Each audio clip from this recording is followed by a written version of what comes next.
They fired me at 52 years old for skipping a birthday party. Not a meeting.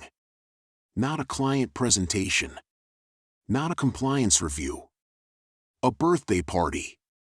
The VP's birthday party, to be exact, the one they expected every department head to treat like a royal coronation. The email had said attendance strongly encouraged, which in corporate language means show up or someone will remember that you didn't. I had a migraine that day, and after 3 decades of unbroken loyalty, I figured staying home for once wouldn't ignite a war. It did. 3 days later, I was escorted out by a pair of 20-something security temps who looked more terrified of me than I was of losing my job. They read the script HR had printed for them, their voices cracking as they told me my culture alignment was in question and my team engagement metrics were insufficient. They handed me a box containing a bent stapler, a dead plant, and a mug I didn't even remember owning. "You'll be fine," one whispered. I smiled politely, because even then, I knew something they didn't. No one fires the architect of a system without understanding its architecture. I wasn't just another old guy in the tech wing. I built their entire security environment. Not just the physical access system, the whole integrated suite, authentication servers, emergency failover nodes, encrypted device protocols, AI-driven perimeter analytics. If a door opened, I designed the logic behind it. If a badge scanned, my code validated it. If an entire building shut down during a storm, my contingency scripts handled the dark. They'd spent $940 million rolling out the system across every facility they owned.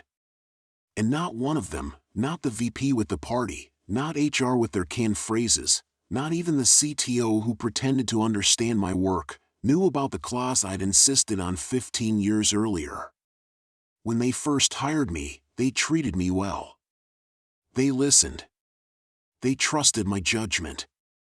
I told them that if they wanted a secure system, they needed a master administrator with elevated override privileges in case of emergency. A final failsafe, one human operator with the ability to grant or revoke access across the entire network if catastrophic failure occurred. "Someone like you?" they'd asked. I'd shrugged. "Someone you trust," I'd replied. And because security was considered dull back then, just key cards and cameras, nothing flashy, they approved the clause without much debate. The clause gave me lifetime administrative rights. Not tied to employment status. Not tied to an active contract. Lifetime.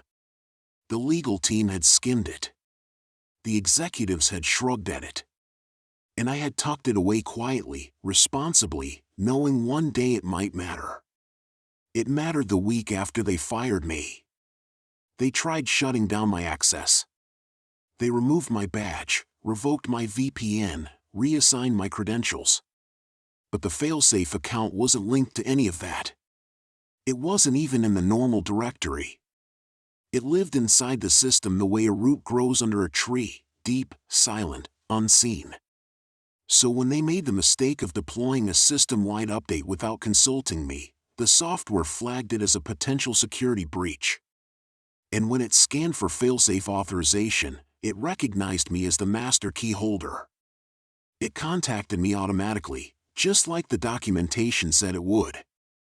A tiny pop-up appeared on my personal laptop at 2:14 a.m., Emergency Protocol 7 triggered.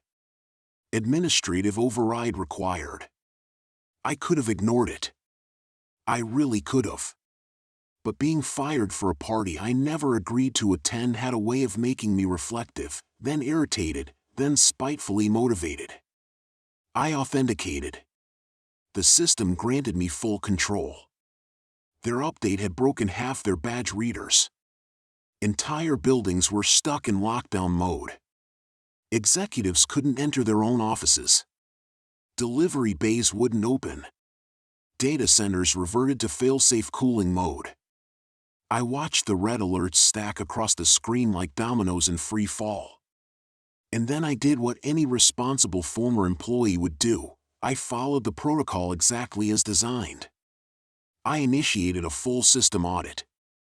That required isolating every facility, pausing all non-essential network operations, and locking out all admin access except mine until the audit completed.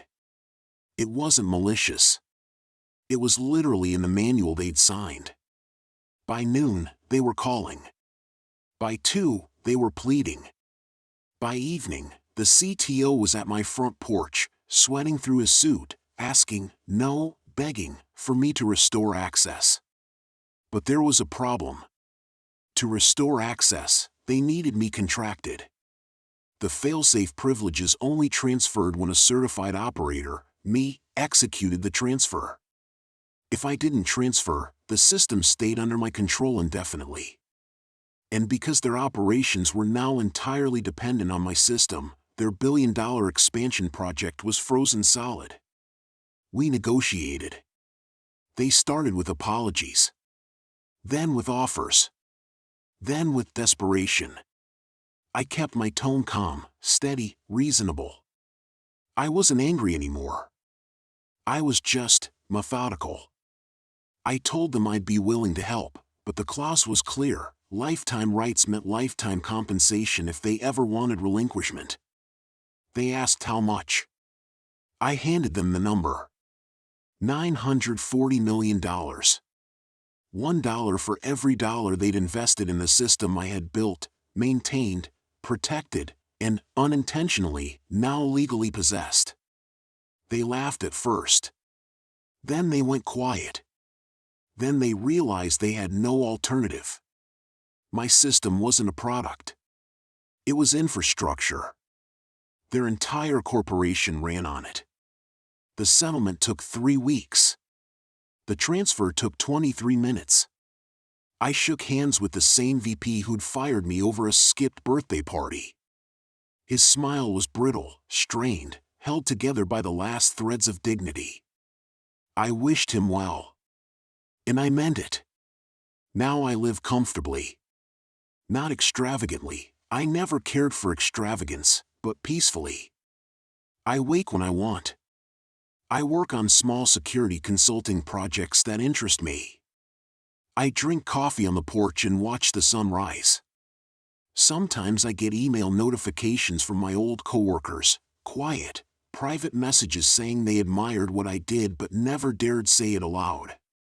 And sometimes, when I'm in a particularly reflective mood, I think about how fragile power really is in corporate halls. How entire careers can hinge on whether you attend a VP's party. And how sometimes, only sometimes, the guy they underestimate is the one holding the master key the whole time. But here's the part no one at the company ever learned, the part that makes the whole thing even more poetic. About a month after the settlement, I received a thick envelope in the mail. Not email. Not certified digital correspondence. A physical envelope. Heavy, cream-colored paper. Handwritten address. It felt strangely personal in a world where everything formal arrives through a portal. Inside was a letter from one of the board members, one of the silent ones, the type who sits in the back of the room, observing everyone else's mistakes like a historian taking notes. She wrote that she had warned them, quietly, that firing a man with 30 years of institutional memory over a social event was not just rude, not just insensitive, but strategically catastrophic. She wrote that she had spent a decade pushing the company to modernize, to value expertise over theatrics, but they had always gravitated toward flash instead of substance. And she wrote that, in the end, I had simply exposed the truth she'd been trying to make them see: you can replace a manager. You can't replace the person who understands the system better than the people who approved it. She ended her letter with a single sentence that I still think about on slow evenings: they groomed a culture of appearances. You build something real, and reality always wins. I folded the letter and put it in a drawer. I didn't need validation. But I appreciated the clarity. A week later, I heard through a very reliable former coworker that the VP, the birthday king, had been asked to step aside for the good of morale. The phrasing amused me. They didn't fire him the way they fired me. Oh no, they wrapped his exit in silk and served it with a handshake and a press release full of carefully curated nonsense about pursuing new opportunities. But everyone in the building knew the truth. When a corporation loses nearly $1 billion because they mishandled a personnel decision, someone has to take the fall.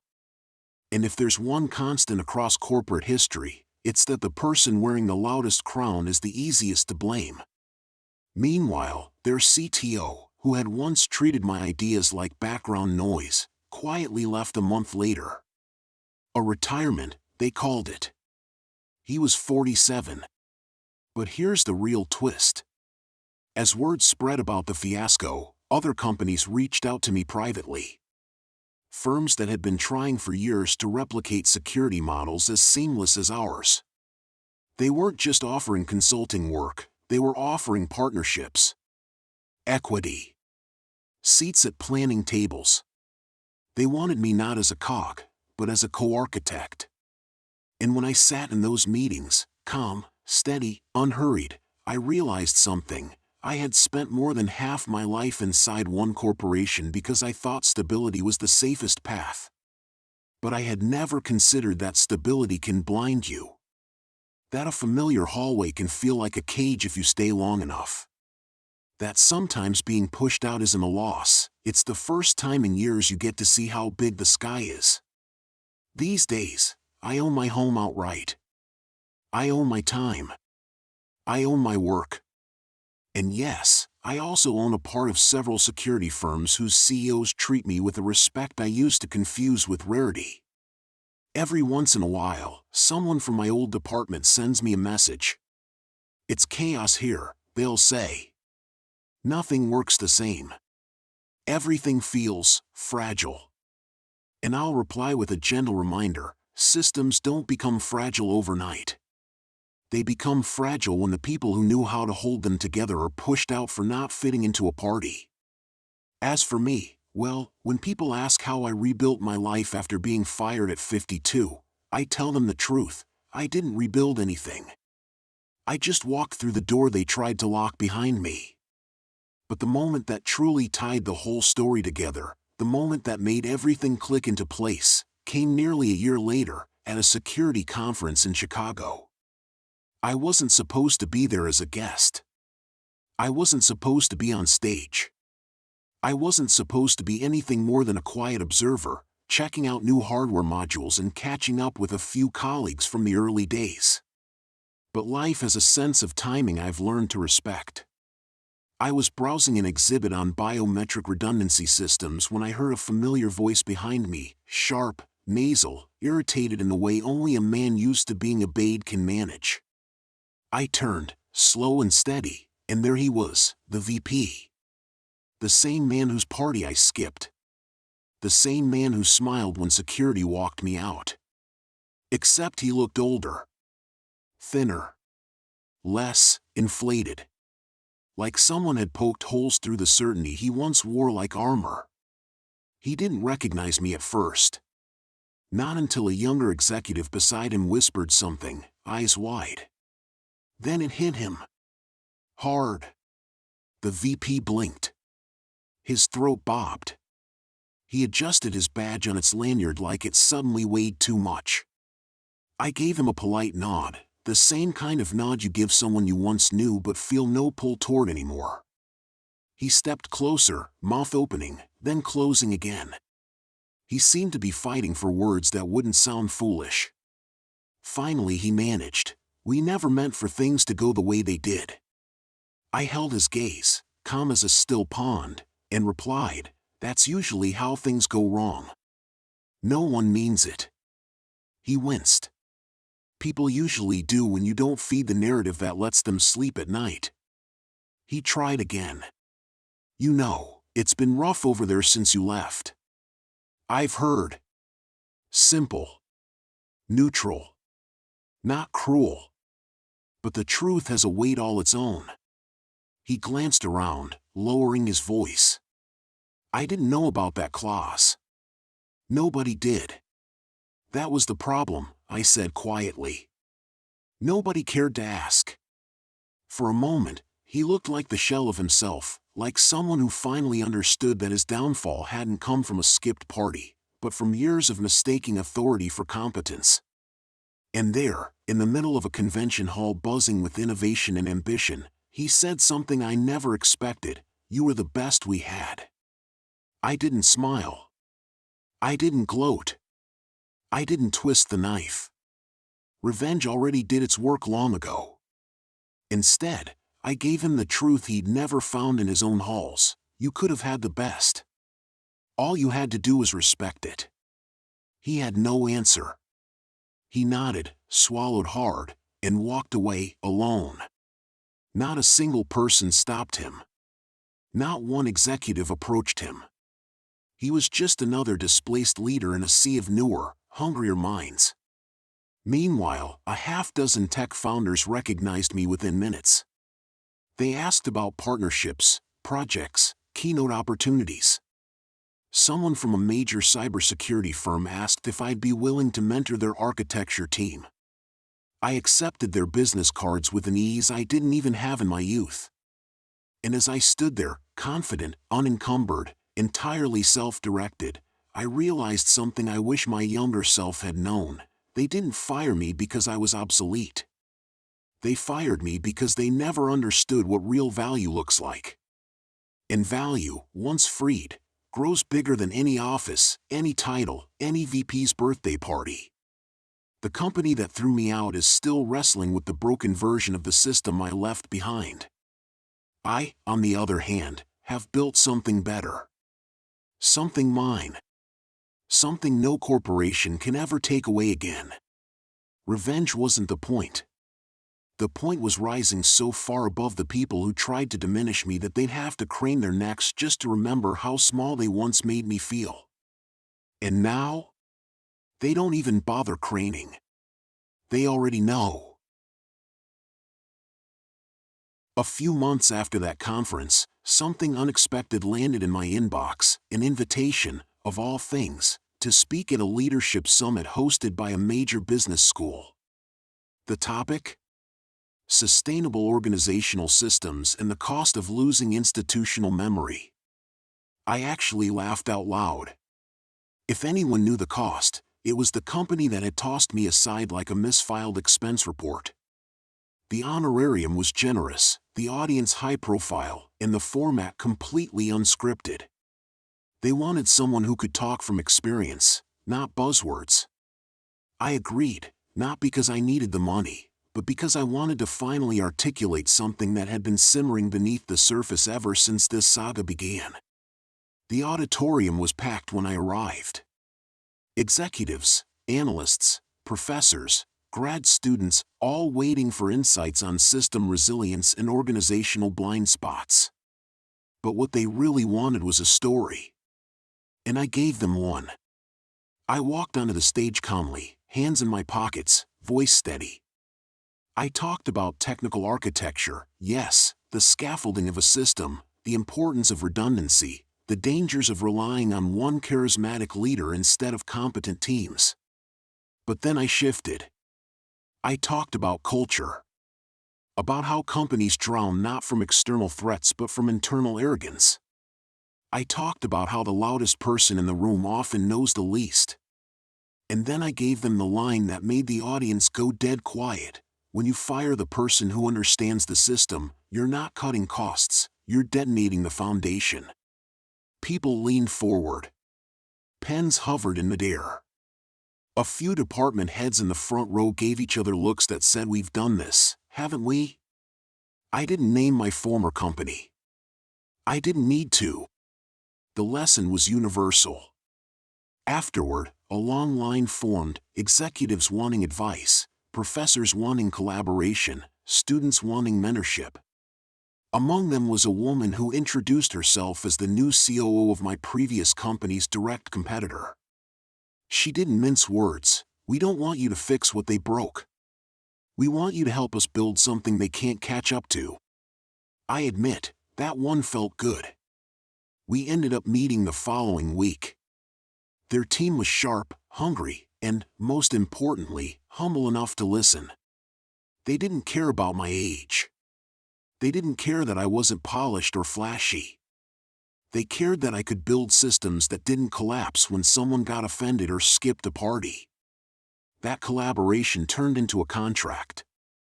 The contract turned into a long-term advisory role.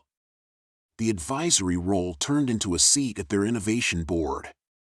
And the equity attached to that seat, let's just say it made the $940 million settlement look like a well-rounded appetizer.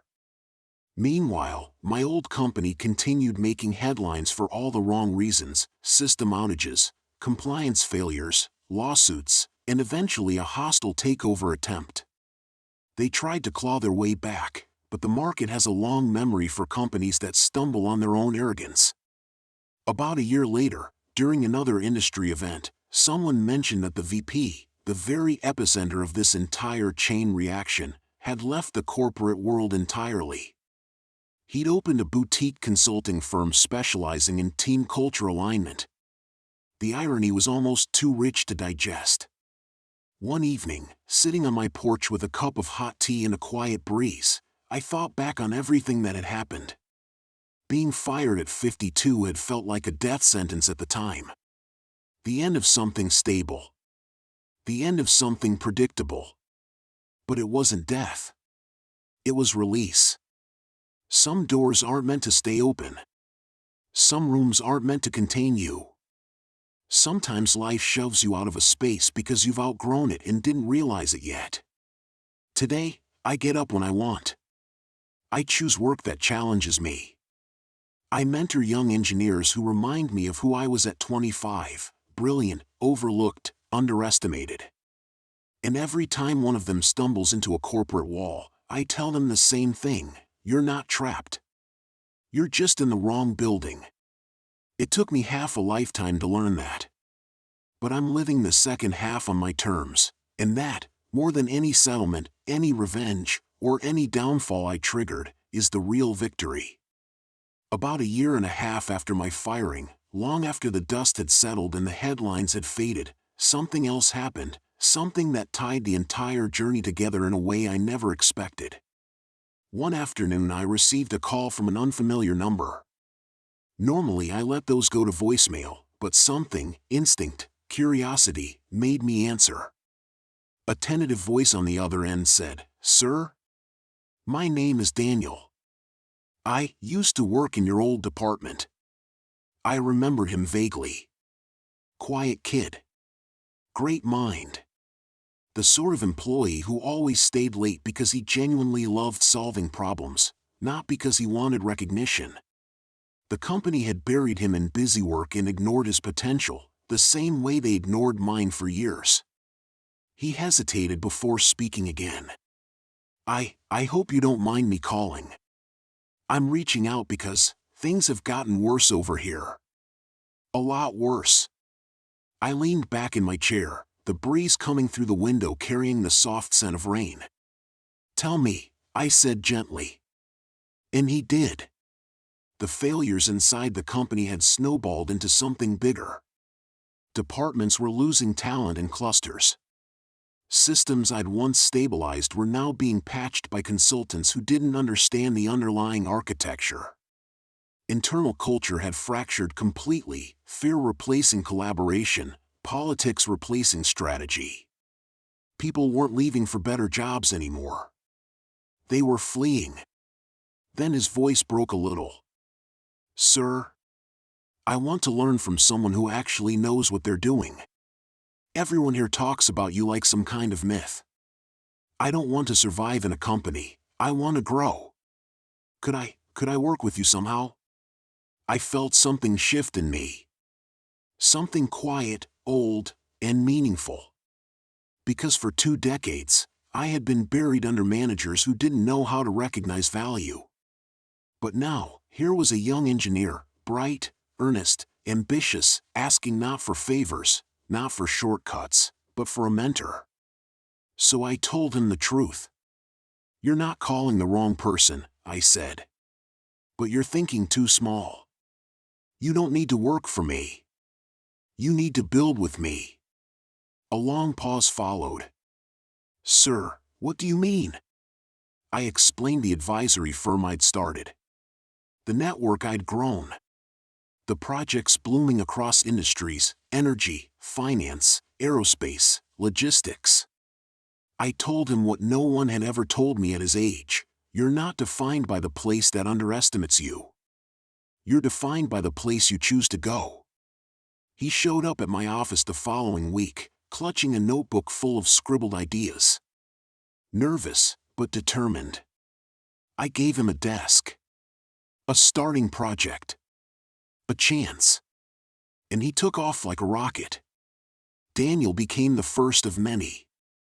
Over time, more former colleagues reached out, quietly, privately, searching for the thing our old company never knew how to nurture, a space where knowledge was respected and innovation wasn't strangled by ego. One by one, I brought them in. Not out of revenge. Out of purpose.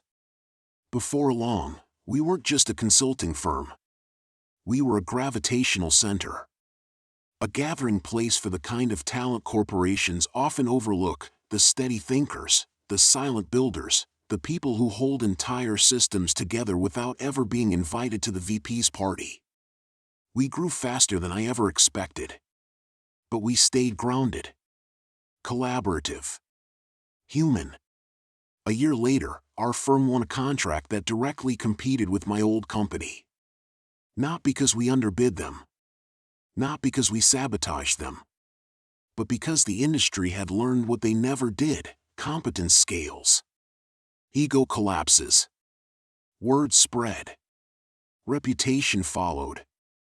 Eventually, even investors reached out, not to buy us, but to partner with us. That's when I understood the full arc of revenge. Real revenge isn't destruction. It's replacement. One foggy morning, as our team gathered for a strategy meeting, Daniel presenting, others listening with the kind of bright attention you only see in places where people feel safe to think, I stepped back and watched. This wasn't a company. It was a correction. The world had a habit of burying the wrong people. We were unearthing them. As the discussion wrapped up, Daniel caught my eye and smiled, confident, grounded, transformed. And I felt something warm settle in my chest. At 52, they fired me because they thought I'd reached the end of my usefulness. Now, at 54, I was leading something stronger than any title I'd ever held. Not revenge. Not justice. Alignment.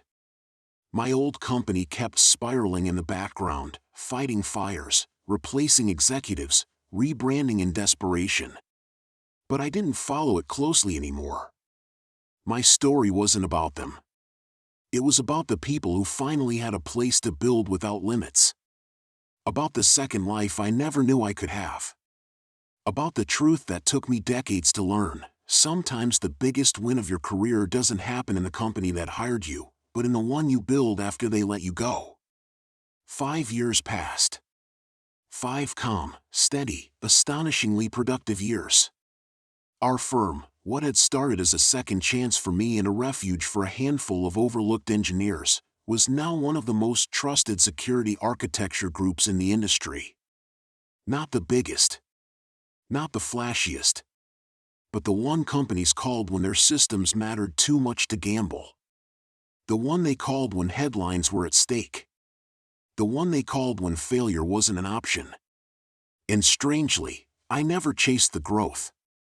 It came to us because we built differently. We didn't hire based on pedigree. We hired based on clarity of thought. We didn't promote based on politics.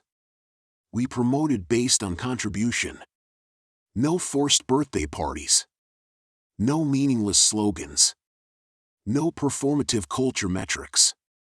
Just work. Collaboration. Respect. And purpose. Most of my team worked remotely, scattered across cities and time zones. But once a quarter, we all met for a 2-day retreat, not for team building, not for pageantry, but to genuinely sit together, think together, and plan together. During one of these gatherings, our 20th, I found myself standing at the back of the converted industrial loft we used as a temporary meeting space. My team was deep into a debate about a new predictive access algorithm. Voices layered over each other, excited, respectful, challenging in the best way. They didn't know I was watching. And for a moment, I didn't say a word. I just absorbed it. Daniel was there, presenting with the ease of someone who'd finally realized his own worth. A woman from our Montreal division, once dismissed by her past employer for being too quiet, was carefully unpacking a potential vulnerability no one else had caught. Two former analysts who had been stuck in entry-level limbo at my old company were now leading development teams of their own. They weren't just working. They were thriving. And then it hit me so suddenly that I had to sit down. This was the legacy I never knew I wanted. Not a billion-dollar system. Not a settlement. Not revenge that echoed through financial statements and executive exits. It was this, the room full of people who'd been invisible elsewhere but brilliant here. A place where competence didn't need to shout to be noticed. A place that existed because of a chain reaction sparked by a petty, avoidable act from long ago. The VP's party. My firing. The clause they ignored. The system they mishandled. The settlement they never imagined they'd pay. All of it had led to this room, this team, this purpose. Later that evening, as the retreat wound down and people began packing up laptops and joking about dinner plans, Daniel sat next to me. "You ever think about how different things could have been?" he asked. I nodded. "Sometimes." He leaned back, thoughtful. "Do you ever miss it? The old place?" I let the question hang for a moment. Then I shook my head. "No," I said quietly. "I don't miss being small." He absorbed that. Slowly. Deeply. Then he smiled in a way that told me the lesson had landed exactly where it needed to. As people trickled out, I stayed behind to tidy a few things. That's when one of our newer hires, a young woman straight out of grad school, approached me. "Can I ask you something?" she said. "Of course. Why did you start this company?" The room was half-lit, golden from the last rays of the afternoon sun. I looked around, at the white boards scribbled over with diagrams, the coffee mugs scattered everywhere, the sense of something alive in the air. "I started this," I said, "because I spent too many years watching talented people shrink themselves to fit small rooms. I wanted to build a place where rooms expanded around them instead." She smiled, quietly. "I'm glad you did." When I drove home that night, the road was empty, the sky soft and blue. And I realized something that felt like closure, not the angry kind, not the triumphant kind, but the kind that settles into your bones and stays there permanently. Revenge can topple a building. But purpose can build an entire city. I didn't destroy the company that fired me. Life did that to them. All I did was rise, step by steady step, into the space they never believed I deserved. And now, years later, I finally understood the truth I'd been circling since the beginning. They fired me at 52 for skipping a party. But it wasn't the party that mattered. It wasn't the clause. It wasn't the system, or the settlement, or the downfall that followed. It was the push. The push that forced me out of a hallway I'd outgrown. The push that made room for the life waiting on the other side of their locked doors. The push that led me to build something stronger, sharper, more human than anything I'd ever been part of. Sometimes the cruelest moments are really invitations in disguise. And I accepted mine. In the end, the story didn't conclude with a courtroom victory or a corporate collapse or anyone crawling back to beg for forgiveness. It ended the way real victories usually do, quietly, steadily, with the kind of peace that doesn't need applause to feel complete. Years after my firing, after the settlement, after the conference encounters in the new company and the growing team, I found myself standing on the balcony of my home one early morning. The air was cool. The dawn was soft. The world was unhurried in a way that felt earned. I wasn't thinking about the VP anymore, or the HR speech, or the box they handed me on my way out. I found myself thinking about the younger version of me, the man who spent decades believing loyalty would protect him, that competence would be recognized, that dedication would shield him from the whims of the shallow and the powerful. I wished I could speak to him, just once, and tell him the thing I had to learn the hard way: being underestimated is not an insult. It's an advantage. Because when they finally pushed me out, they freed me to become someone they were never prepared to compete with. I built a life on the other side of their mistake, and that life didn't revolve around revenge. It revolved around clarity, purpose, autonomy. People who valued what I could build, not how well I played along. My old company faded into the background like an outdated operating system, still running for those who hadn't upgraded, but irrelevant to the people moving forward. As for me, every day felt like something I'd earned rather than something I had to endure. Daniel eventually became a partner. Our firm kept growing. Our work shaped industries, not departments. Our influence spread through competence, not politics. And I found peace, the kind that doesn't wobble, doesn't depend on a title, and doesn't disappear when someone decides they don't like you skipping a party. One evening, during a panel event, someone asked me what I considered the greatest turning point of my career. They expected me to talk about the $940 million system, or the settlement, or some technical breakthrough from decades earlier. But I said something different. The turning point, I said, was the moment they fired me. Because everything that came after wasn't built out of fear or obligation. It was built out of freedom. The audience went still. Because they knew. We all knew. Some endings aren't endings at all, they're just doors disguised as disappointments. And the moment you step through, you realize the hallway was never the universe. It was just a corridor on the way to something better. So here's the truth, the real anchor of the entire story: they fired me at 52 for skipping the VP's party. But the life I have now? The company I built? The people I've lifted up? The work I'm proud of every single day? I wouldn't trade any of it, not even for the career security they dangled like a prize.